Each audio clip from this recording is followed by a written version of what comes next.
Is this thing on? Yesterday's price is not today's price.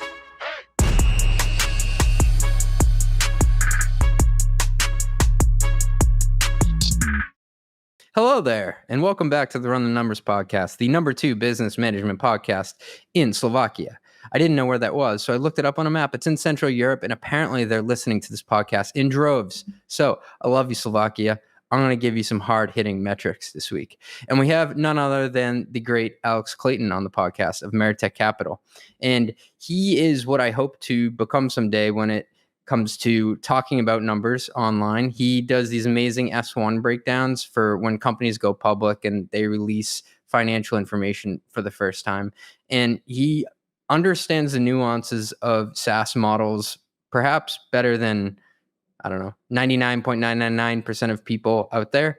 And I felt really lucky to have him on the pod. And he's inspired a lot of the writing that I've done online. And I look at what he produces as the gold standard for talking about SaaS. But before we do, I wanted to hit on a quick mailbag of burrito questions. And it's one that I've gotten a bunch of times in the last year, and I haven't hit on it yet. And I think I timed it right because my internet friend, onlycfo.io, that is onlycfo.io, has one of the hardest hitting software tech finance type-ish newsletters in the game. And he just released a post on this today, and it's awesome. And the question is, where should customer success managers sit within the P&L? Either cost of goods sold, which hits your gross margin, or sales and marketing, which is within OpEx. So the question is, where should the customer success team show up as a cost? And there are two schools of thought as to where customer success managers should sit, either within cost of goods sold or within sales and marketing. And CFOs will die on a hill. It's like, hey, what hill will I die on? It's probably this one as a CFO. To not put customer success managers in cost of goods sold, because cost of goods sold impacts your gross margin. So it's revenue less cost of goods sold equals your gross margin for all the quants out there keeping track at home. And if you put it up there, it's a bunch of labor costs that is going to bring down your gross margin, which is going to make it look like your business is not as scalable and it doesn't have as much money left over to run the rest of the company and eventually show up in free cash flow at the end of the day, which is what everybody wants. And there are some good reasons why it may be in COGS. So maybe, as my friend Only CFO says, they're basically filling a product gap early on, or maybe they're doing a support function and just using a sexier title, customer success manager, instead of customer support. I don't know. Some people may like that one better, but there are also other reasons why they should go down in sales and marketing. And that's usually because they're responsible for expansion in some way, shape, or form. So, it could be a hunter-farmer model where they truly are kind of like salespeople, where somebody gets the initial logo on the sales team, then the customer success manager expands the customer by increasing usage, licenses, or adding net new products over time. The other reason why it may make sense is if they're developing relationships over time, and that's kind of in a biz dev standpoint, which is also in sales. And if they have a quota at the end of the day, this is kind of the biggest measuring stick for me, if you will. If they have a quota with dollars attached to it, I think they belong in sales and marketing. And like I said, that'll make your gross margin look better. So gross margin matters at the end of the day because it impacts the valuation multiple that you'll get. If you did a regression on the companies that are trading at more than 10x forward revenue, they have top quartile or top decile gross margin, which means that their financials look really good from an operational standpoint. They have scalability built in. And so just to quote my internet friend, Only CFO here, 2 takeaways. So gross margin is often inconsistent between companies. So you want to figure out if it's included or excluded, which is kind of a big reason why VCs push just to, hey, can everybody just put this thing up in cost of goods sold for us to make our lives easier? And then the second takeaway is that you want to take a look at the underlying activities of what these people are actually doing in order to decide where they belong. And he puts it nicely here. He said, if you had to fire the CSM department, then who would take over? If sales, then your CSM team should be in sales and marketing. And if support, then they should go to COGS. Couldn't have said it better myself, my friend. Enjoy this pod with Alex Clayton. Welcome back to another episode of the Run the Numbers podcast. And I'm here with Alex Clayton of Meritech Capital.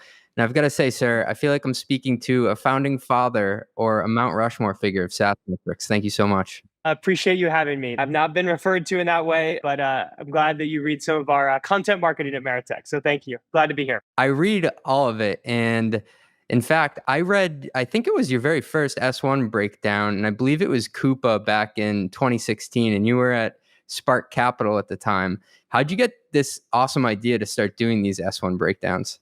Good question. So yeah, that seems very long ago now. So I was at Redpoint Ventures. While I was on the growth team, I worked a lot with Tomasz Tungus, who was on the early stage team.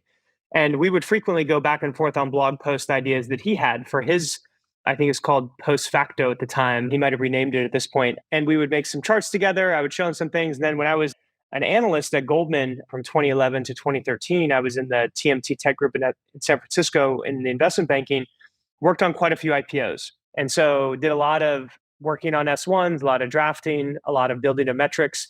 When I was at Redpoint, every time an S1 would come out internally, we would want a write up to see what the business looked like, how well they were doing, how it compared to some of our private companies. I started doing that. And then when I left Redpoint to go to Spark, actually, Tomasz said, hey, why don't you post some of those S1 reports that you do online? People would really like those. I enjoy them a lot. So I said, okay. So I tried it out, did it with Coupa, and have been doing it mostly ever since. I remember sharing them with all sorts of people that I would work with, and we would dork out about the metrics that you were using. And I feel like you actually familiarized a lot of people who were obsessed with SaaS, which numbers to even look at. So it kind of took on a life of its own. Yeah, I think that's right. And the interesting piece is an S1 is just an SEC document. It's not very consumable. And unless you've been in the weeds of those as a CEO, you just want the quick hits of how well a company is doing, scale, growth, and how their imputed metrics can relate to yours. And because software businesses have similar go-to-market models, we can impute a lot of the, whether it's sales efficiency or growth or unit economics against each other. And yeah, people seem to really enjoy that. So me and my team have been doing that for quite some time now. And so I have a podcast and a newsletter, and a lot of it's to get smarter and to share what I'm learning with people. But there is, a selfish element to it where I get to write or talk myself into rooms that I probably wouldn't have gotten into before. I get to talk to you now, which is neat. Have you had any cool experiences of like people reaching out or replying to your emails? Yeah, it's been all over the map, I would say. But the coolest part is when we go to meet a new company, typically they know about Meritech because of the companies we invested in. And now a lot of companies know Meritech because of the content that we put out and this benchmarking app for public software comps that we host on our website that we spend a lot of time building. So I've certainly met a lot of people that I would not have. There was an investment, the CEO essentially told me at the end that the reason that they decided to take Meritech's capital was because of the content that we put out. So Wow. if that works out once, that's sort of good enough for us to do all the work on it. So I did want to take the opportunity just to nerd out with you on some metrics. Yeah. And so to kick off one of these, my favorite metric of all time is ARR per employee. And you've written pretty extensively about this metric. Can you speak to why you think it's a useful one? And do you have any rules of thumb for people out there of what good looks like? Great question. This is a way to just measure the overall efficiency of a business. It's hard to compare this at a very nuanced way across companies, just given every business has a different market structure. But at the end of the day, this metric you can't hide. It's very easy to calculate. You just take a company's total ARR and you divide it by the amount of employees you have. We see early stage companies say 10, 20, 30, 40 million of revenue or ARR. They're probably anywhere from between the 50 to 100K ARR per FTE. As you grow, that number tends to grow up over time. And as companies gain a lot more operating leverage, the best in class companies can get to 3 or 400,000 or even more ARR per FTE. So it's something that we track and we push our portfolio companies to track it over time. We want to see that number growing because it echoes the inherent market structure or the inherent operating leverage that you're seeing in a business. And so it's a very important metric. It's very easy to calculate and you can't hide from it because it is just your top and bottom line. It's almost like a free cash flow margin or a burn rate. I guess maybe a derivative of that. Do you ever look at gross profit per employee? I guess maybe a business may have a different business model that would you'd want to look at the leverage there. We also look at OpEx per employee as well. And then the implied margin. If you take the implied margin on ARR per FTE and OpEx per FTE, you have the implied, sort of contribution margin per FTE. I will say we've run a lot of analysis on this and a lot of regressions. While it's important to look at it on a per company basis, it tends to not be highly correlated with valuation multiple, at least the margin spread on that. And so it's very important to see the growth over time, but we've not seen the actual margin be associated or correlated with the revenue multiple, but the ARR per FTE is correlated to the revenue multiple. I've had people push back on me and say, CJ, sometimes a company may be able to game this with contractors. I think an example would be Expensify. They're doing like 1.2 million per employee, which is incredible. But rumor would have it that they do rely on some contractors that may not be picked up in that number. Do you think that sometimes that can be gamed? I do. And in their case, it most certainly is. It's also a business that is subscale and has negative year-over-year growth. And so I think irrespective of what your ARR per FTE is, if your top line is performing in that way, that you're not going to garner a very strong multiple, unfortunately. So it can be, but yeah, they are a massive outlier due to the amount of contractors that they're using. Most companies don't do that. Yeah, it reminds me of what you said about gross profit and the leverage there. I had an investor look at the operating plan that I put forth, and he started to do this back of the envelope math. And what he was doing is he was adding my R&D plus my G&A, and he was saying, does your gross profit cover that? And he said, now I'm looking at it like your burn multiple is really just to fund the sales and marketing portion of the org. I don't know if you've ever looked at a heuristic like that before when you take a look at a P&L or an operating plan. Yeah, no, it's a good point. We've looked at a few different things. We've also looked at sort of profit per share as another metric for public companies, which is interesting. Those, what I would say, and we actually we have our BizOps partner Dan Knight.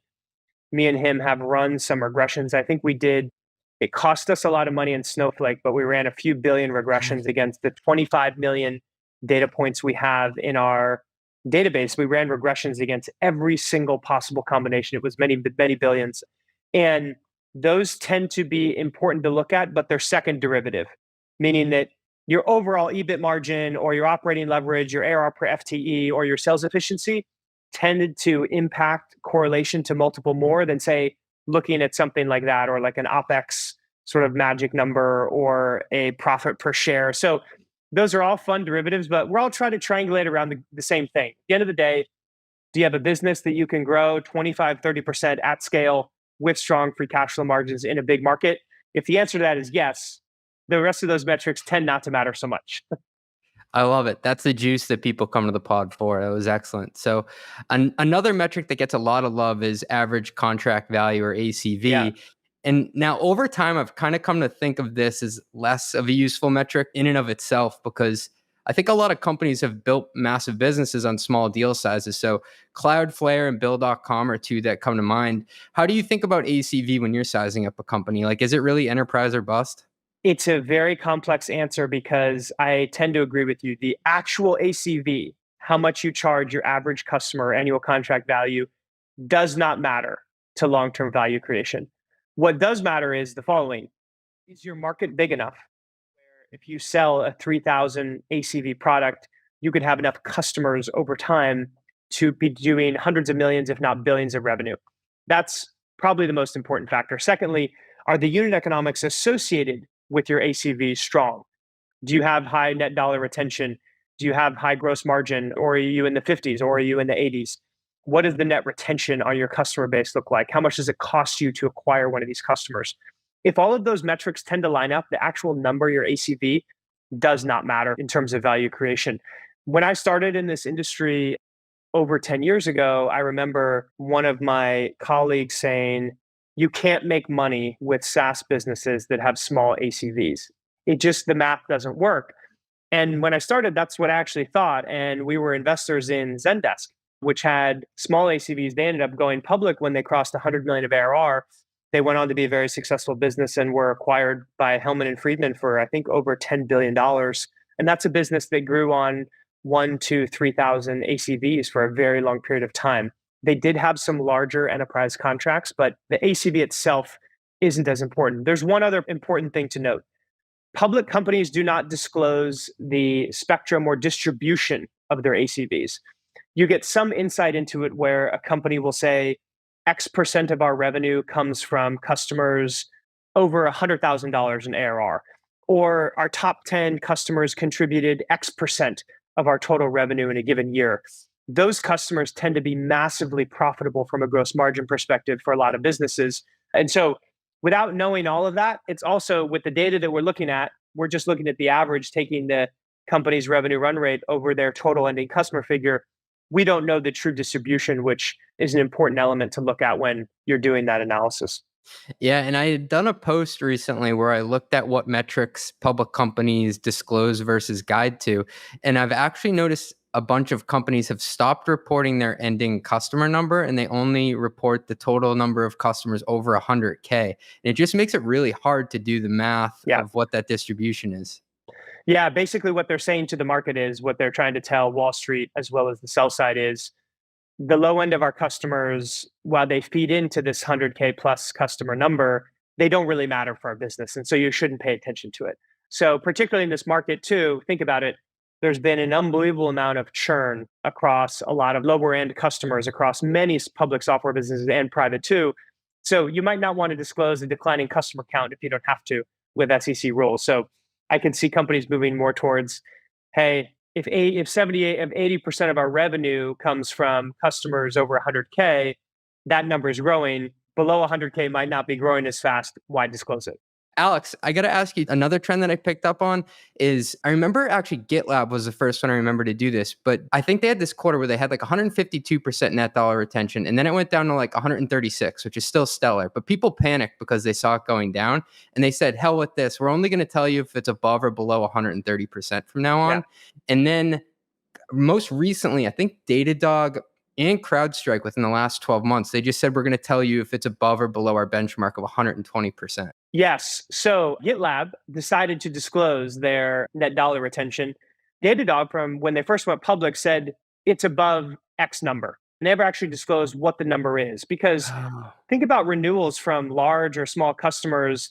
Depending on the way that number is calculated, it can drop quarter to quarter. So Datadog said, you know what? As long as our NDR is above a certain threshold, which the market deems to be best in class, and we think we can have it there, we're just going to say every quarter it's above XYZ number. Instead of saying it's 146, 132, or 138, etc. The other interesting point is this. I got an email from someone the other day, a portfolio company, saying, I cannot figure out Snowflake's net dollar retention. It doesn't make any sense. It's 140 or it's 138. I can't remember the exact number, but it was the net retention was higher than the revenue growth rate. And it was like, oh, it's 138%, but the company's only growing revenue by 32%. How is that possible? Well, if you go into their filing, you could say that Snowflake only discloses net dollar retention for customers above, I believe, 500,000 in annual revenue. So the numbers don't tie out very simply. So we've looked at net dollar retention across public companies, and I think there's something like 30 or 40 different nuanced definitions of net dollar retention across public software companies. So we don't have perfect data or perfect insight into it. There's a lot of definitional disparity across public software companies. And so we do the best we can with tracking it, but it's very important to look at the definitions. Yeah, and you can find it in the footnotes that some of them will be pretty funky. I think there's some companies out there, like they won't even count an account as a customer if it's under like 5K in ARR. Yeah, Box does that, for example. And I think Asana is another one that does that. Yeah. And then you start to say, oh, well, there must be a huge tail though of customers that are below that. Exactly. Something I wanted to ask you about was the relationship between NDR and CAC payback period. Those are kind of two of my favorite formulas. And you've had this unique way of talking about the relationship between the two. In one of your really old posts, I'll quote it. You said, if a business consistently has annualized net dollar retention over 140% each quarter, it could be a good idea to spend more on customer acquisition, even if the paybacks are 18 plus months. Can you break down the thinking there? Yeah. So if you think about the value of a software business, firstly, it's the net present value of future cash flows. So let's think about those future cash flows and what's comprised there. If you have a business that's had 140% net dollar retention per year, and that's consistent, or say between 130 and 140. That means your base is growing 30 to 40% a year. Every single dollar that you acquire over time, that you continue to acquire, will grow and compound over time. And let's say your gross margin is relatively stable at 80%, or for this example. And software companies incur the cost to acquire a business upfront. So we spend a lot of money to acquire them. The cost to upsell them or for them to expand over time is significantly less. And our gross margin is relatively stable. So what does that mean from a unit economic perspective? It means that that base of revenue is going to become extremely profitable over time. There was a few public software companies that disclosed this. Anaplan was one, Confluent was another, and I think there was one or other two that disclosed something called a contribution profit on a customer cohort basis. And essentially showed that first year was dramatically negative. Year two, they made a little bit of money. Year three, they made a lot of money, and that started to compound over time. So if the software company, if the net present value of a software business, if the present value of a software business is the net present value of future cash flows, acquiring cohorts of customers that will generate a lot of free cash flow in the future, if you execute, you will increase the present value of the company. And because most of the costs go into acquiring that customer up front, if you have a stable NDR rate of 130 or 140%, you should be piling into customer acquisition, because your number one KPI should be, how many logos can I acquire? Most companies operate in large competitive markets, but software tends to be sticky. And again, back to that premise of your present value is the net present value of future cash flows. You want as many logos that you can grab today from your competitors, because you know 3, 4, 5, 7 years in the future, they're going to be very profitable, and that's going to increase value to your shareholders. And so that's why we suggest to companies, if they're in a big market and it's a land grab scenario, if they have very high NDR, I'm fine as a board member saying, let's push on customer acquisition, because we know that that's going to create value for shareholders down the road. And there's a lot of nuance, obviously, that goes into that, but that's generally my guiding principle. I would say on the other token, if you're a business that has 100% NDR, so essentially flat year over year, you might be a heavily SMB-oriented business. Your gross dollar retention might be much lower. So you might lose a lot of customers when they come in. You have a smaller amount that stay, and so you hover around 100%. You probably need to be much more careful on customer acquisition, because you do not have that cheaper expansion, cheaper to acquire contribution profit that's happening in the base over time. So there's a lot of nuance to it. You can debate the inputs to all of this, but the premise is the same to me. If you have high NDR and stable gross logo retention and gross dollar retention in a big market that's a land grab, you should be piling in to customer acquisition, assuming you don't burn enough money to put yourself out of business or something. But I suggest companies really push that up over time. If they can hold those unit economics stable, it will increase shareholder value. And you've gone back to portfolio companies before then and said, hey, I think you're leaving money on the table. Yeah, I do. Because it's sort of, what are the variables you can play with? How much does it cost to acquire a customer? How much cash do we have? Which is, how fast are we growing?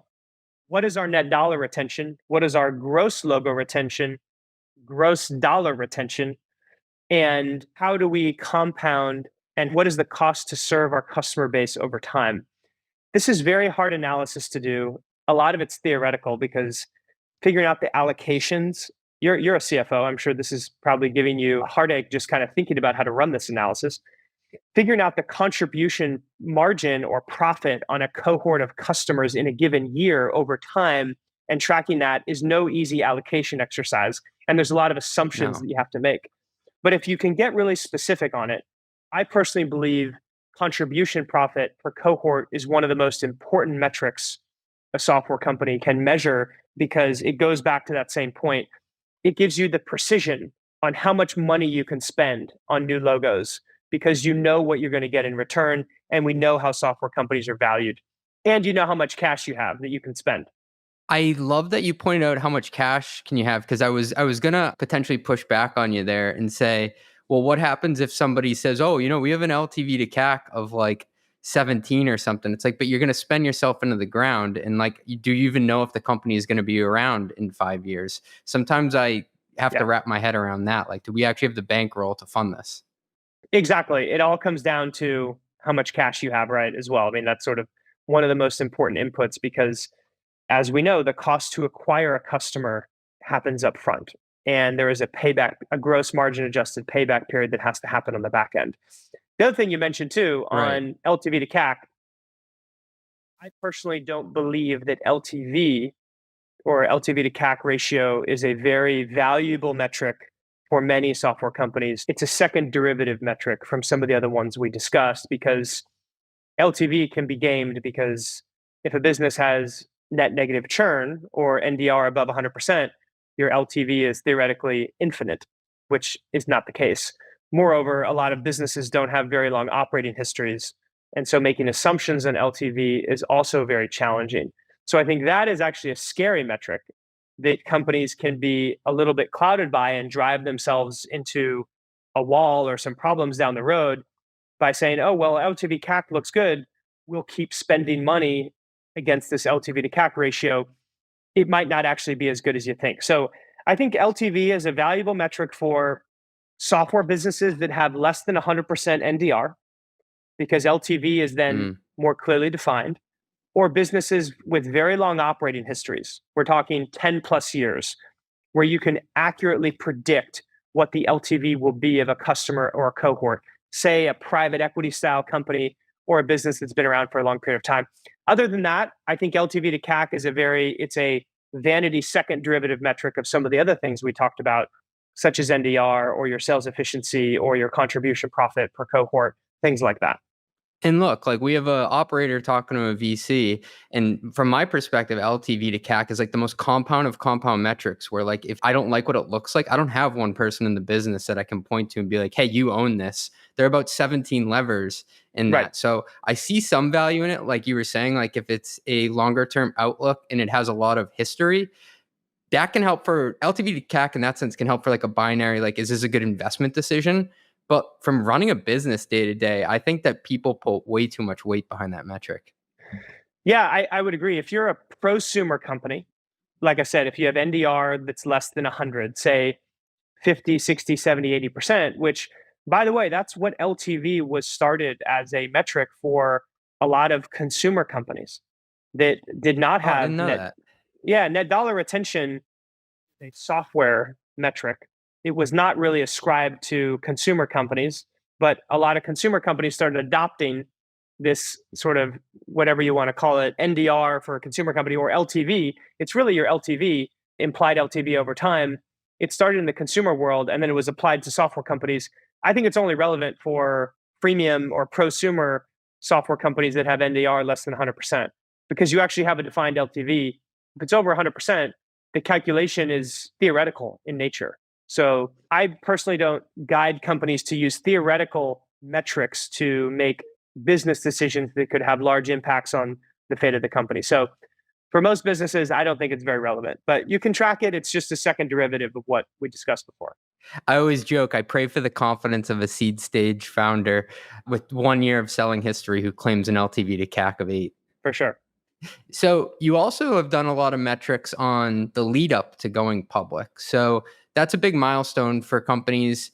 It does feel like the goalposts have shifted over time in terms of how much revenue you should have Yep. when you go public. Before, I feel like maybe like went back when Twilio went public, maybe it was like 100 million in run rate revenue was the minimum. Is that larger now? Oh, significantly larger. When I started in this business, or when I was doing IPOs at Goldman, we would work on an IPO. I'd spend 9 months of my life working on a transaction with the entire management team, and we'd raise $100 million in an IPO. And we did all of Wow. that, and the business would be worth 800 million or 600 million, and it was a massive success. And they were massive successes at the time, but the goalposts have changed dramatically. Just like everything associated with the software market has grown over time, the market TAM has grown. The surface area of software across everyone's personal and business lives continues to grow dramatically. The amount of software apps, market sizes are bigger than everyone thought.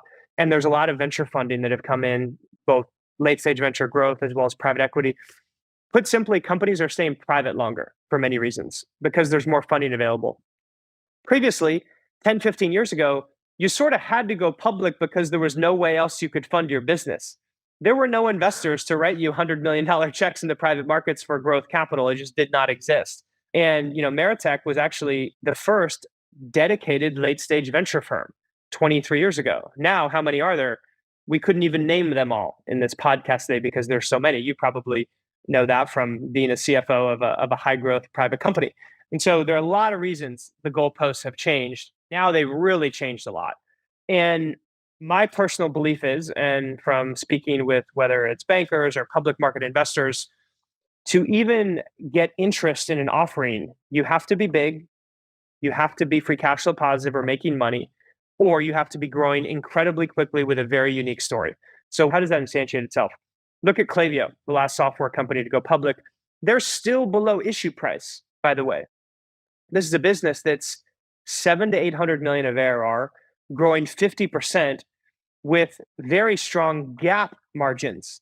We're not talking non-GAAP margins or free cash flow. They are GAAP profitable, growing very quickly in an SMB in a massive market, and they have a very efficient model. So if the goalposts are that, there are very few companies in the private markets that are anywhere close to that. And one fear I have is that the public markets can consume about 20 to 30 IPOs a year. And we now have hundreds of software companies in the private markets that are a few hundred million of ARR. What's going to happen to all of those? They can't all go public at the same time. There's frankly just not enough interest. And so I think there's going to be a huge weeding out process for those businesses, for the ones that can get public, at least in today's market regime, which is, of course, always subject to change. You have to be big, you have to be growing fast, and you generally have to be free cash flow positive. So 10 years ago, companies thought if we get to 100 million and $1 billion valuation, we've won, it's over. Now companies are saying, I want to get to $1 billion of revenue and a 10 or $20 billion valuation. There's 45 companies in the public markets that are worth over $10 billion.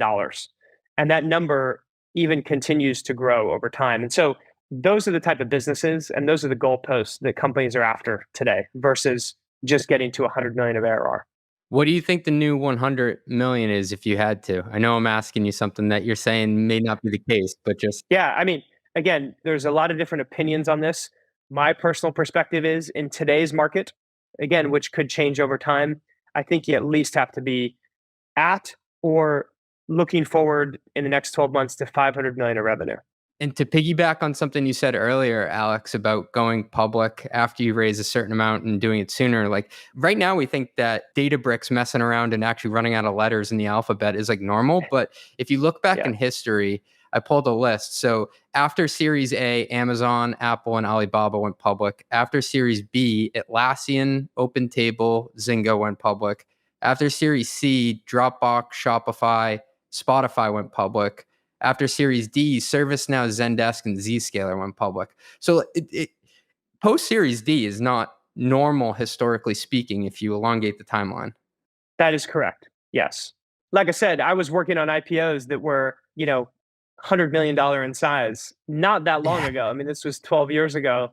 And now companies are raising, or at least in 2021, they're raising $100 or $200 million Series A's or Series B's. I mean, I just saw a company, Mistral AI, just raised, I think, a $300 or $400 million Series A. So the amount of capital available in the private markets is, even with the downturn over the past 18, 20 months, is larger than it ever has been in history. And as a consequence, would you say that founding teams are showing up to IPO with less equity than they used to historically? I think, yes, that's generally true. It's a function, obviously dilution happens to all shareholders. It's a function of how much capital you've generally raised, among other things, how much you've maybe sold on the way to IPO. We did an analysis called durable growth. And the reality is this: companies, even ServiceNow, which was diluting 7% a year, with compounding revenue growth and operating leverage, you make up in spades for the net effect of dilution and or change in multiple over time. So that's the thing that I think has been tougher the past couple of years when you've had 60, 70, 80, 90% multiple compression. The amount of revenue growth you need and to combat multiple compression and dilution is in many times unattainable for private companies. And so dilution has crept up and it's a compounding factor against you over time. We did do some analysis. And so if you're a founder CEO, according to all of our data, you own on average 17% on a pre-offering basis at time of IPO. If you're not a founder, you own about 5.5%. So obviously a huge spread there, whether you're a founder or not. If the founder is no longer the CEO, they tend to still be on the board or maybe not involved in the business. The new hired CEO obviously doesn't get as much founder share. So I think we will see that likely happen over the next few years, just given a lot of companies will need to raise more capital than they thought they would, given multiple compression and timelines to IPO. If I remember correctly, you also crunched the numbers on the average age of a CEO when they go public. Do you remember what the findings in that were? Yeah, if you were a founder, you IPO generally when you're about 45 years old. If you're a non-founder, I think it was 51 or 52. And if it takes 10 years to get public, you're usually starting a company when you're in your early 30s on average. A lot of disparity in there though. So you're saying I still have time then. You still have time. Yes, you still have a lot of time. I do want to call that out though, because I do yeah, I do feel like there is this Silicon Valley myth though of everybody who goes public being the same age as Mark Zuckerberg, but you're saying it's mid 40s to early 50s usually. For software companies, yeah, I would say consumer companies could be different, but yes, you're generally in your 40s or 50s. That's all the data that we've pulled. There are some outliers to that too. And this question gets some controversial responses sometimes, and people feel strongly either way. Do you think that performance in the long term is better for founder CEOs or for professional CEOs? I think it's one of those correlation or causation questions where the short answer is I don't know. And I don't know if that answer is knowable. And the reason is this: is the company successful? And this is sort of just taking a 30,000-foot perspective. Is a company successful because they had a great founder? Or was it the right market timing, the right market structure, the right product, and they were just a good founder? Or were they a great founder and they figured out when to start the company during those other periods that I described? There are so many factors that go into building a successful public enduring company over time, whether it's the size of the market timing, what happens to your competitors, how much funding you had or didn't have, your ability to execute takes a little bit of luck. There are thousands of small decisions that go into that. But I will say, if you are we tend to see this in the private markets, our strongest performing companies, they have great founders. And so if I had to guess and I had to do the analysis, I would say that I would suspect that more value creation would accrue to founder CEOs over time than hired CEOs. But I haven't done all the math on that. That's just my assumption. I actually tried to do it for a post that I did, and then I found everybody kind of jumped on my back and said that there's so much survivorship bias here because you're not seeing the other 99% of companies that were led by founders that didn't make it to IPO. So of course, like these ones are going to look good. Yeah, I mean, I think about that. We track about 100 public SaaS companies in the sort of our Meritech Capital Index. I think that's about $2 to $2.5 trillion of market cap currently, and that's 100 names. And I just saw an article today that said there's 3,200 companies that have gone bankrupt this year or have shut down in 2023 due to whether product market fit, et cetera. So the funnel of companies that you start with is tens and tens of thousands, but only very, very few make it. So I couldn't agree with you more. The survivorship bias is massive because if you're a public company, it means that you really are, in fact, a great company because you were able to get public. So I think it's tough when private companies try to compare themselves against public businesses because of that fact that you described. So few will actually make it to the public markets for a variety of reasons. Well said. What I did find in the analysis, though, which I found fascinating, is that the founder-led CEOs had higher growth rates on average for their companies than professional CEOs, but the professional CEOs had better rules of 40, meaning that they were running a more balanced business.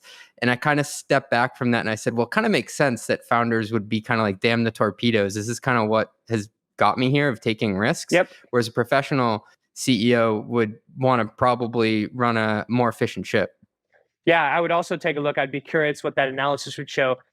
How many of those companies had private equity ownership as well? Because a lot of the PE-backed companies that have gone public, many of them have professional CEOs because those private equity firms have acquired those businesses, cashed out the founders or CEOs, replaced them with operating CEOs, then taken them public. That's the inside baseball. There we go.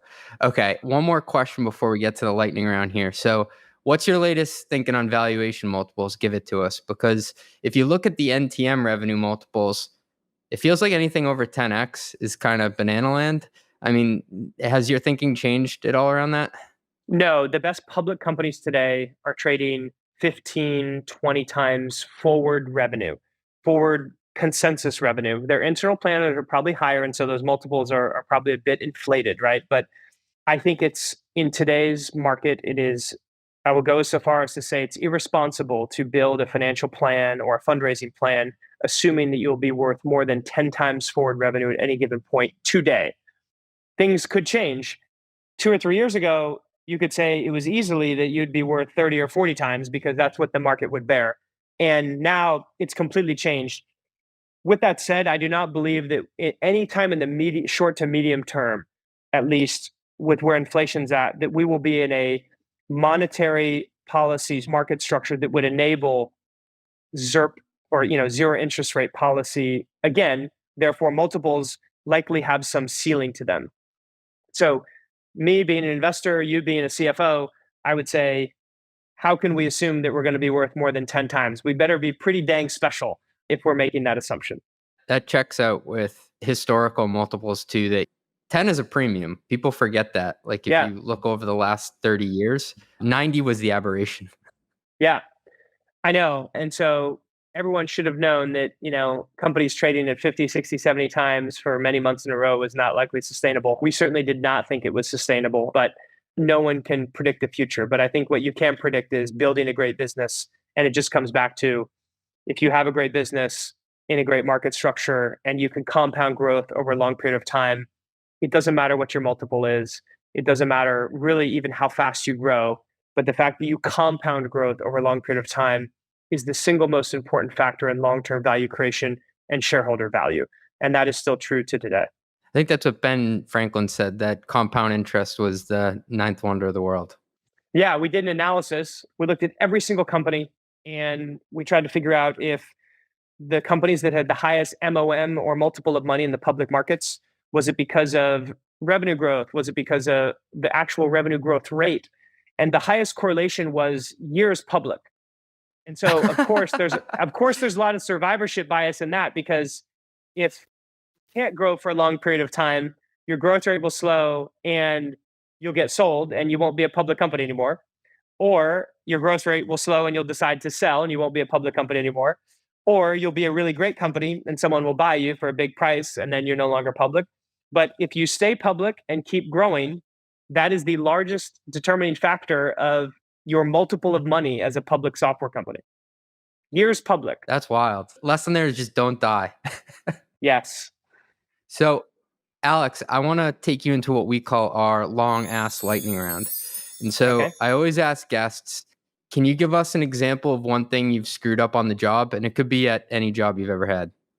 Yeah, well, I think I've screwed up a lot of things. One funny one was when I was an associate at Redpoint, I spent a lot of time researching this company that I thought was really interesting. I crafted this long message to send out to the CEO. I sent it to the CEO, and it turns out that it was already a portfolio company and from our early stage fund. And the CEO then called the early stage partner because he wasn't sure if we were trying to dupe him or if there was a ruse happening or that the growth fund was trying to buy out the early fund's shares. And so it was really embarrassing. And so it made me always realize I better stay more in sync with our early stage fund because I can't do that again. Classic wrong number scenario. Roll the theme music, producer Nancy. And with that, it's time to rep yo stack, sponsored by Tropic, the next-gen procurement platform helping modern CFOs take control of their budgets and bottom line. By combining approval workflows, supplier management, and pricing benchmarks all in one place, Tropic makes savings opportunities easy to find and act on. Visit tropicapp.io to learn how. Okay, next one here. Can you tell me what your VC tool stack looks like? So you invest in software, but what software do you use to get the job done? Yeah, so we've got quite a bit of tools and tricks. Obviously, I'll bifurcate my day job between some of the biz ops stuff that we do and sort of the SaaS data, but heavy user of CRM, obviously Affinity, Excel. I use text expanders for, kind of frequently used text to send more efficient emails. I think a big part of my job is actually, sending emails and reviewing things. That's super important. A lot of the G Suite tooling, whether, G Docs, Google Drive, et cetera, on Google Sheets, Excel, I would say it's not overly innovative on that front. With that said, we are investing in how AI technology and some of these, whether open source or closed source LLMs, can make us better and more efficient at Meritech. More to come on that, but we're spending some time internally to make us better at and quicker at understanding businesses. But on the infrastructure side, we have Snowflake, we have Sigma, we have Looker, we use Tray.io for integrations, we use ConvertKit for marketing automation, we use Framer for our website design, comp building. So variety of tools there. That's awesome. I'm a huge Sigma user myself. Big fan. Oh, cool. Alex, if you could tell your younger self something knowing what you know today, what would you tell him? I would say don't lose sight of market structure. I think that's one of the toughest things to figure out over a period of time as being an investor. My previous boss had a very good, simple question. He would ask me about an investment opportunity. He said, "Is this a toaster?" And when he first asked me that, I wasn't really sure what he meant, but it was actually quite simple. Is this a commodity product or not? Is this a market or a market structure where there's a lot of money in toasters? Everybody needs one. They're all over. You can buy them online. You can buy them at Walmart or Target or anywhere, but there's not a lot of margin in them and there's not a lot of competitive differentiation. So can you pick a market where not only can there be a massive market leader over time, but is it a market where it's a best of breed market for the long term, or does it turn into a toaster? And I think earlier on in my career, in anyone's career, you think about a company in a siloed fashion. You think about their numbers, the team, the feedback you get from customers. But I think you need to take a bigger picture view around, is this a market structure that can produce a large business over time? Not just because the TAM is big or small, but because is it something that's going to commoditize? Is it going to become a telco over time? Or is it going to be, put simply, a toaster where I don't know the brand of the toaster I have. It seems to work. I'm sure yours does too, but nobody really cares, even though there's a lot of toaster revenue out there. My wife will tell you that our toaster is proudly a Smeg. Apparently, it's a designer toaster. Okay, but well, there you go. Hey, maybe they're reinventing the market structure of the toaster market. Yeah, maybe that's what it really is. You want to be a Smeg. But there was a investor who I believe said over time everything becomes a toaster. And then there was another investor who had said instead of it's turtles all the way down, it's toasters all the way down. Yeah, there's something to be said for that. At the same token, you look at businesses like ADP, which have been compounding for 75 years. And people probably thought that was a commodity market for many, many years. But, for double our lifespan, they've been continuing to make a ton of money and they're still growing. So it's really fascinating to think about things like that. But our job is to do the best we can with the information we have today and, pray for, good exits over time. Last question here. So where can people find you if they want more Alex Clayton? Well, meritechcapital.com, you can check out our insights and benchmarking section of our website. We've got a lot of information on there, and feel free to reach out if anyone has any questions. And CJ, thank you for having me on today to talk through all these things. This is the most fun I've had in a while with a fellow metrics nerd. So I so appreciate your time, cool. Alex.